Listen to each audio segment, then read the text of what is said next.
Tanyun pun dihampiri oleh Tetua Feng Zhenxiao. Tetua Feng memberikan selamat kepada Tanyun yang menjadi ketua sekte baru dan bertanya, gimanakah cara dia menggabungkan ke 10 divisi. Yang dimana kita tahu sudah ribuan tahun itu selalu gagal, guys. Nah, sebelum Tetua Feng datang ke sini, sebenarnya dia sudah mendapatkan laporan di mana semua orang dikumpulkan ke aula ruang waktu. Mau itu dari gerbang paling rendah sampai gerbang suci.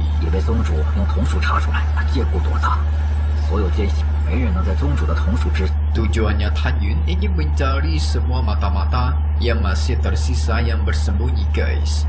Mau dia bereskan semua. Itu membuat Tetua Feng memutuskan untuk mengakhiri ini semua. Nah, jadi sebenarnya keluarga Feng-nya itu merupakan bagian dari mata-mata, guys. Jadi sang tetua sengaja datang langsung untuk memohon ampun buat keluarganya. Si Tanyun kemarin kan sempat melihat Tetua Feng yang ikut bertarung dalam perang melawan klan Jin. Jadi Tanyun akan memberikannya satu kesempatan. Selama mereka bersumpah setia kepada sekte Huangfu, maka Tanyun juga akan melupakan masa lalu. Kalau tidak bersedia, ya tinggal keluar dari sekte ini dan pergi angkat kaki. Itu semua bakal dilakukan setelah urusan klan Jin dibereskan. Tetapi nih guys, ada tapinya. Kalau semisal keluarga Feng berani memberontak, maka mereka harus siap untuk dibantai semuanya. Jadi pikirkanlah baik-baik, jangan sampai salah ambil langkah.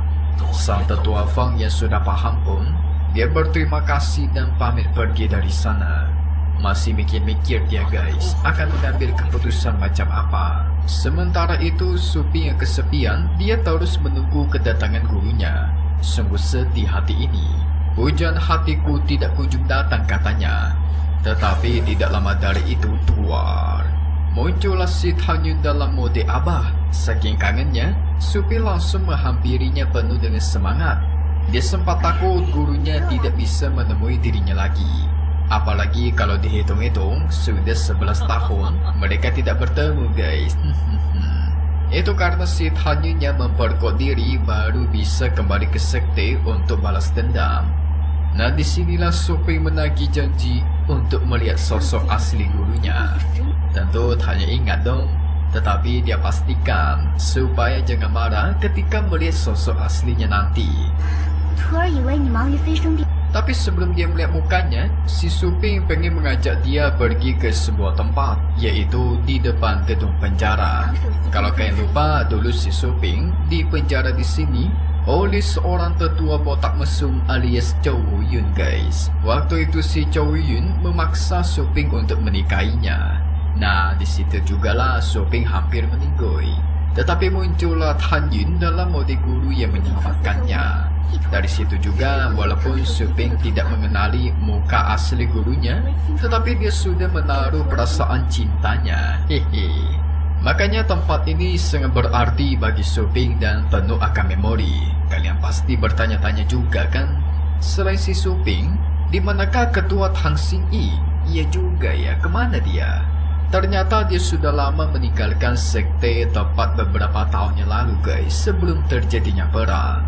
Tidak tahu kenapa, tetapi dia tidak kunjung kembali. Eits, bukan cuma dia, ada juga Murong Shishi dan Kong Sun Roshi yang berasal dari divisi senjata. Mereka ikut menghilang. Kalau kalian lupa, ketua Tang dan Murong Shishi itu mata-mata ya guys. Kalau Kong Sun Roshi sih harusnya bukan. Cuma nggak tahu juga kenapa dia hilang. Setelah itu mereka pun pergi ke aula pelelangan.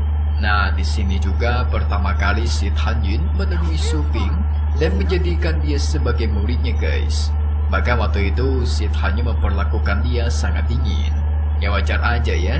Waktu itu kan si Tanyun masih awal-awal menyamar, jadi masih kaku. Lagi pula di saat itu juga Tanyun ada memberikan Suping harta cincin yang cukup bagus. Suping auto ngambek dan kesal. Si gurunya cuma ingat baik-baiknya doang. Dia tidak ingat akan perlakuan dingin buruknya. Hehe. Bahkan dulu Suping kalau mau nikah membutuhkan persetujuan dari gurunya guys. Tapi Suping tidak bermasalah akan hal itu, malah dia senang. 的恩惠为何不提当初？ Ya iyalah, kan yang dia suka itu gurunya. Dia nggak mau nikah sama orang lain, maunya nikah sama gurunya doang guys. Hehehe. Setelah itu, Suping mengajak gurunya ke pengadilan gerbang luar. Nah, di sini juga waktu itu Suping hampir diadili. Tapi untungnya diselamatkan oleh sang guru. Tapi tiba-tiba guys, Suping mengatakan yang menyelamatkanku adalah muridku sendiri, tetapi dia berani menyamar menjadi guruku. 胆大妄为的收我为徒，徒儿带来无数奇迹和荣耀， 是何意？ 正是在此地。 Di sini Suping secara terang-terangan mengatakan kalau dia sudah tahu gurunya ini adalah Tan Yun yang tidak lain adalah muridnya. Nggak ada pilihan, Tan Yun yang kaget. Dia akhirnya melepaskan penyamarannya karena udah ketahuan juga guys. Tidak ada perlu ditutupi lagi. Suping pun langsung memeluk dirinya. 谁 Waduh. 叫你瞒了我那么长？我只是想带你回忆往事。 Guru yang menyukai muridnya atau murid yang menyukai guru, mana benar. Sementara itu Pangeran Topalin dia yakin walaupun perang di dalam sekte Huangfu itu sudah berakhir, tetapi sekte Huangfu ujung-ujungnya akan hancur karena masih ada serangan dari luar. Tapi Pangeran Topalin ini orang yang jahat guys. Dia demi kekuasaan sampai berani mengubur ayahnya sendiri ke dalam tanah. Dalam artian dia membantai habis ayahnya sendiri demi menjadi penguasa. Makanya sekarang dialah yang memerintah dinasti suci Toba. Bukan cuma sekte Huangfu tujuannya, tetapi dia juga berniat mengincar atau menghancurkan ke-8 dinasti suci dan menaklukkan istana kerajaan dan lain-lainnya. Yang pada intinya dia pengen menguasai semua benua Tianfa guys. Wow. 统领拓跋圣朝收服皇甫太子，送他去地下长眠歇息，正是进攻的大好时机。 Tapi saat asyik berjalan, dia melihat di bawah ada kota yang sedang hancur. Dia kira itu kota siapa? Setelah diperhatikan, ternyata itu adalah dinasti suci Topanya yang sedang hancur guys. Waduh, kenapa ini?